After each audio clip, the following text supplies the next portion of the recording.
Okay, so I didn't even realize it until the after action report, so I'll hit this again. I didn't realize it. I was doing 42 witness. That is how 42 witness you have to be. You have to be that dead to ride this ride. In the former case, Type Bs were able to ascertain any information held by the interviewer, but in the latter, there would be a delay between 1 to 12 seconds. Well, we were in With enough simultaneous interviews going on, researchers concluded that the 4246 phenomena required approximately 12 seconds to reach Foundation Site 744 from its point of origin. This suggests that 4246 is likely a frequency of unknown wavelengths, significantly slower than electromagnetic radiation, but potent enough to cause information displacement or amplification, receivable by an unknown number of individuals. There, 42. A statement from Foundation Dr. Baker says that the origin of 4246 could theoretically be located by transferring Type B individuals to sites around the world and conduct interviews to determine how long it takes each to receive information. In the workforce. Unfortunately, after running said experiment, the results suggested that rather than having a singular point of origin, the signal is being transmitted from multiple points. It just goes neural net. One other important detail was gleaned from the experiment, however. Right to it. The delay in receiving information was dramatically decreased with proximity to the ocean, it's cut up all with inland seas and freshwater bodies displaying no such influence. For reasons unknown, the Atlantic Ocean resulted in a relatively longer delay compared to the Pacific Ocean. But regardless, the source of 4246 is in the sea. Take that thing to ZBrush. Take that thing to the process. Coinciding with this study was a separate study that noticed that certain, not previously described habits often manifested among the more artistically disposed individuals affected by 4246. These included depictions resembling the partially drafted map of Joseph Adler. And you could set An that estimated 12,000 distinct images were compared and combined, along with Adler's original draft, creating a complete map displaying intricate cities and geographical features. You using the mouse, you chase. Despite the incredible amount of detail, approximately 20% of the map was empty space, primarily in the form of a large C-shaped mass. You go crack this thing, I was like, but the original hypothesis of the map was that it depicted a lake rather than an inland.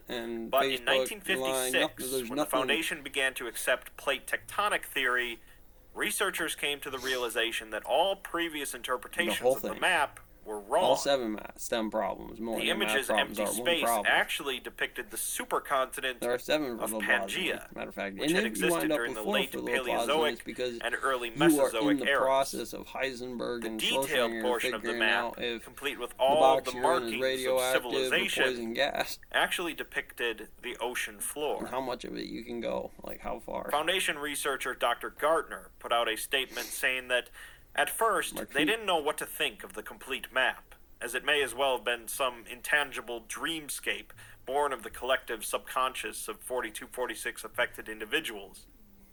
Then, scientific consensus became a quick and integral ally, and the conclusions of plate tectonics solved the puzzle that they would have otherwise struggled with for decades. As part of his weekly interviews with affected individuals, he introduced a copy of the map and asked if they recognized it.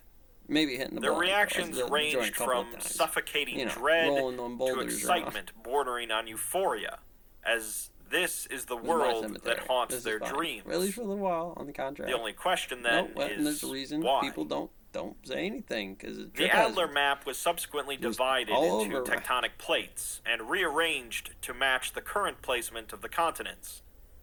Using the data arranged from the delay experiments, the Foundation was able to estimate the most probable locations for the 4246 transmitters, classifying them as SCP-4246-2. On July 15, 1959, the FSS Ammonite, a Foundation submarine that was likely the most advanced in the world at the time, was dispatched to investigate the possible location of a transmitter in the Pacific Ocean, west of Easter Island. Dead person. As the vessel neared its destination, A number of personnel on board complained of headaches, nausea, and hallucinations. At the same time, radar equipment began to pick up a large, mobile object following the submarine at a stalking distance. Believing it to be another submarine, the Ammonite pinged the object, You're just not dead but yet. received no response. Yeah, there's different types of dead. The unidentified object then disappeared from radar, only to reappear hours later. Despite the presence of this object and the deteriorating mental status of the crew, the Ammonite was ordered to continue with its mission. That's the number we'll have to figure out. Radar then began to pick up abnormalities over on the this course, seafloor, we will do it. with searchlights revealing what appeared to be a sprawling, megalithic city. That'll do. I mean, honestly, the black ruins reflected no light and displayed strange architecture resembling that of no terrestrial civilization. Minutes after this discovery, the crew of the Ammonite erupted in an apparent mutiny, and the vessel was ordered to resurface, but its ballast tanks were damaged, possibly by sabotage. Radio communication remained online, but suffered significant interference, and while the Ammonite was able to communicate with command, messages from command could not be received. A rescue mission was considered infeasible at the time, but the radio remained active, revealing how the crew succumbed to delirium, followed by bloodshed. Interesting. Very interesting. The final transmission received from the Ammonite reads, "The rest are dead. Only I remain. While they fought like fools, I saved my strength and bided my time. Military's wrong. Well, did you? The last man left standing was near death when I approached. I know a lot of other people graph shit. He has joined the others now. Do, and they do that whole split and share the thing gods over there. Speak to me. The one this isn't a tragedy. We were like that one. We're gonna put it over. It's fate. You do it over there, safe place. The Guardian was made to protect their secrets. Salty as fuck that one too. I have painted myself in the blood of the fallen. I, and I alone, should be am worthy. I think really it is. The tendrils coil around my heart. This of being it. This is their love. Something wrong. Please. Let's really put AC embrace in me. Just drop him in. That's my game. It's like if he fails, he fails. The wreckage of the Ammonite was never found, and in 1977, remotely operated underwater vehicles were deployed to the area where the ruins were sighted, but no evidence of the ruins were found. Despite the lack of physical evidence, however, the location remains a strong transmitter of 4246. Some of the Type B individuals were brought to this location, at which point they became excitable and expressed some differing reactions. One stated that the tides are calling in their name, and their soul is below, entangled among the tendrils. At least a few stars. They then became incoherent and spent the rest of their time struggling to free themselves from their restraints. Another stated that they are still dreaming, even after all this time. They dream of things of incomprehensible profundity. We are so small, weak, and worthless. Our misbegotten race does not deserve this world. Yeah. It is a cosmic joke that we even came this far. You get a gold A third Type B merely screamed continuously until removed from the area.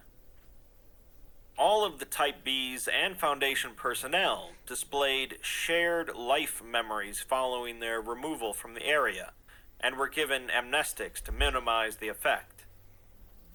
A second transmitter was tracked down, also in the Pacific Ocean, discovered during an investigation in 1961 into reports of occult activity among the ruins of Non-Modal on the island of Pompeii. Arcanine or something. The island was under U.S. administration following World War II, but similar reports of occultism were made by Japanese occupiers, including reports of unusual behavior associated with the 4246 phenomena.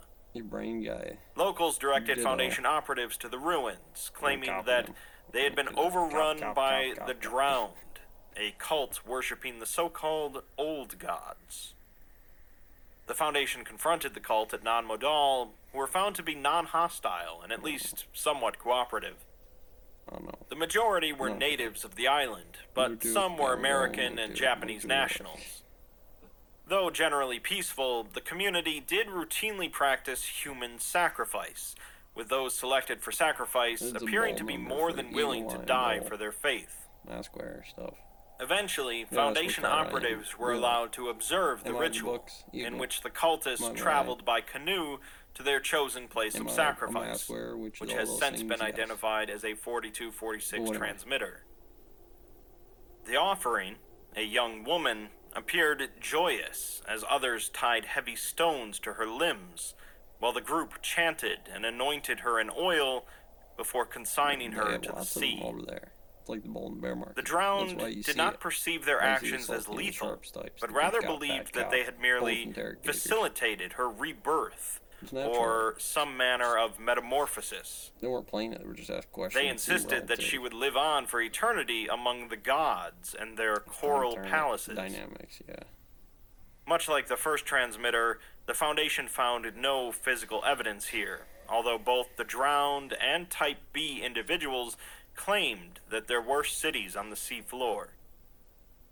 The drowned completely disappeared in 1963, although bodies would occasionally wash ashore in the following months, suggesting that the entire community committed mass suicide by drowning.